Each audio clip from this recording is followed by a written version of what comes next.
Anda menyaksikan breaking news bersama saya Tili Rea Bella Saudara, dan kami masih akan mengupdate informasi terkait dengan bencana yang terjadi di Pulau Sumatera, utamanya di Provinsi Aceh, Sumatera Utara, dan Sumatera Barat. Di Sumatera Barat, Saudara, memasuki hari keempat pembersihan pasca bencana di Kota Padang, kayu gelondongan yang terbawa banjir masih memenuhi pantai Parkit. Sudah 4 hari, sekitar 150 petugas Dinas Kebersihan Kota Padang masih membersihkan pantai dengan 1 unit alat berat. Ribuan potongan kayu gelondongan masih memenuhi pantai Parkit, Kelurahan Air Tawar, Kecamatan Padang Utara, Kota Padang. Potongan kayu ini hanyut terbawa banjir saat banjir bandang menerjang Kota Padang pada 27 November lalu. Hingga kini belum ada keterangan mengenai asal kayu gelondongan yang terbawa banjir. Keterbatasan alat seperti gergaji mesin juga membuat pembersihan berjalan lambat. Yang ditugaskan dari Dela Kota Padang sudah 4 hari. 4 hari sekarang ya. Kesulitan kita melakukan pembersihan ya Pak? Ya, untuk kesulitan dari Dela nampaknya kan begitu gelondongan kayu begitu besar, tentu harus dipotong untuk memerlukan alat-alat berat seperti kan sensor pemotongan kayu besar ini. Itu yang adalah yang kesulitan untuk pembersihan ini. Kita akan bahas soal banjir dan longsor di Aceh, Sumatera Utara, dan Sumatera Barat bersama Koordinator Nasional Jaringan Advokasi Tambang atau Jatam, Melki Nahar.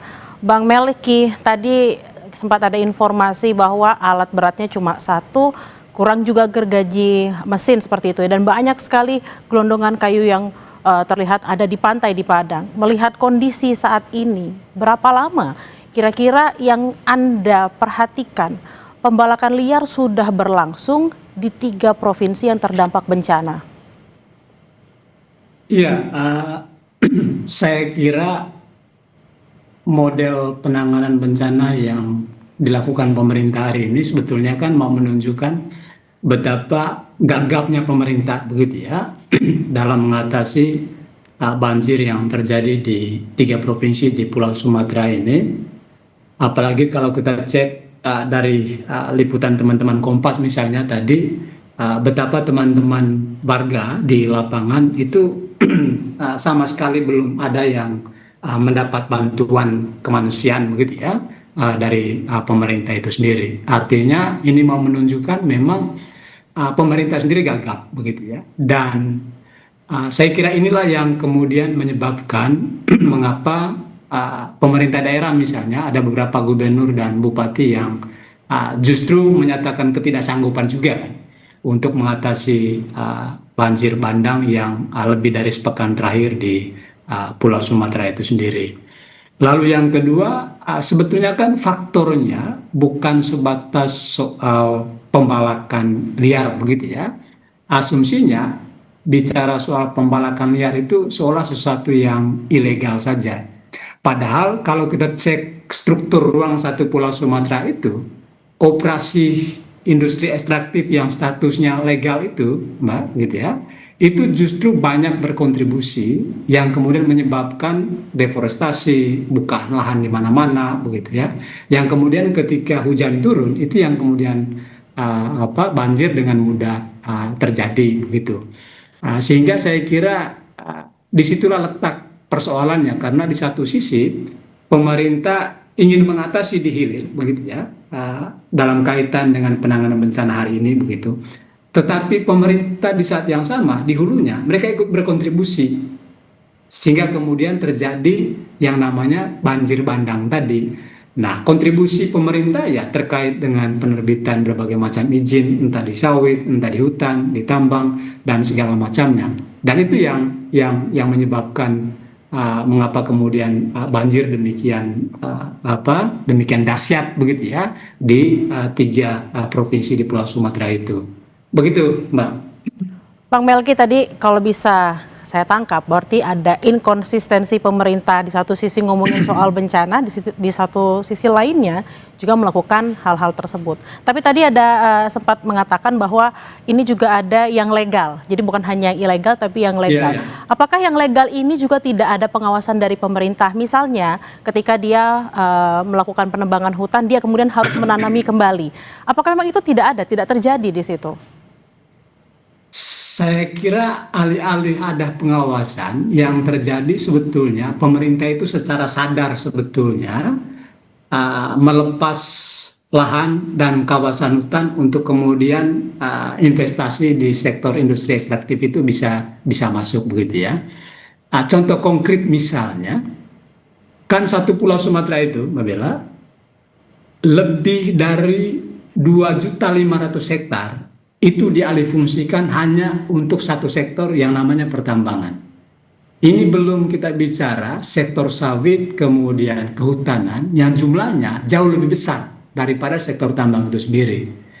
Dan tidak hanya berhenti di situ, bahkan pemerintah juga secara sadar memberikan izin pemanfaatan kawasan hutan kepada korporasi, begitu ya. Dan itu lebih dari 70 izin pinjam pakai kawasan hutan satu Pulau Sumatera yang kami identifikasi. Itu juga secara legal diberikan pemerintah kepada korporasi, entah di sektor tambang, kemudian sawit dan segala macamnya.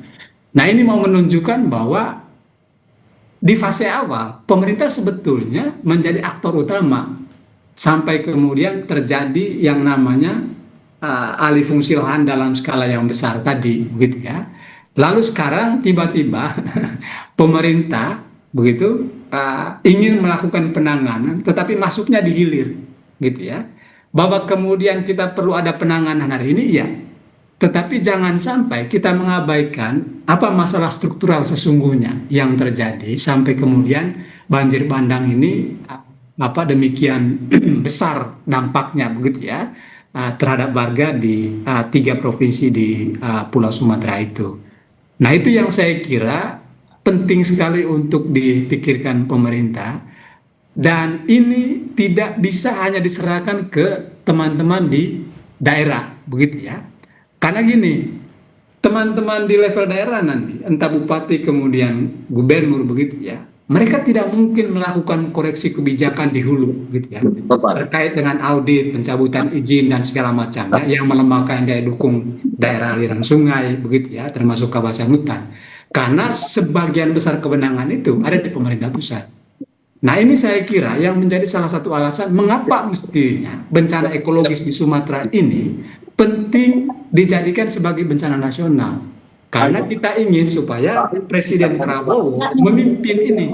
Karena kalau hanya diserahkan ke daerah, ini nggak akan sanggup untuk mengurai dan mengatasi apa persoalan struktural sampai kemudian banjir bandang ini, begitu ya. Itu demikian besar skalanya ketimbang dalam periode tahun-tahun sebelumnya. Karena ini kan sangat luas ya. Berarti memang kita tidak bisa juga menuntut kepada pemerintah daerah, karena saat ini mereka juga sedang bingung mau mesti melakukan apa, karena kondisinya juga sedang susah, ada bencana, dan juga ada beberapa pemotongan anggaran yang mereka pun bahkan tidak bisa melakukan apa-apa terkait hal tersebut. Kita berharap memang pemerintah bisa semakin gencar lagi melakukan apa yang harus dilakukan selanjutnya, tidak hanya membantu warga tapi juga menangani agar kejadian serupa beberapa tahun lagi tidak akan kembali terjadi. Terima kasih perbincangannya siang hari ini, Koordinator Nasional Jaringan Advokasi Tambang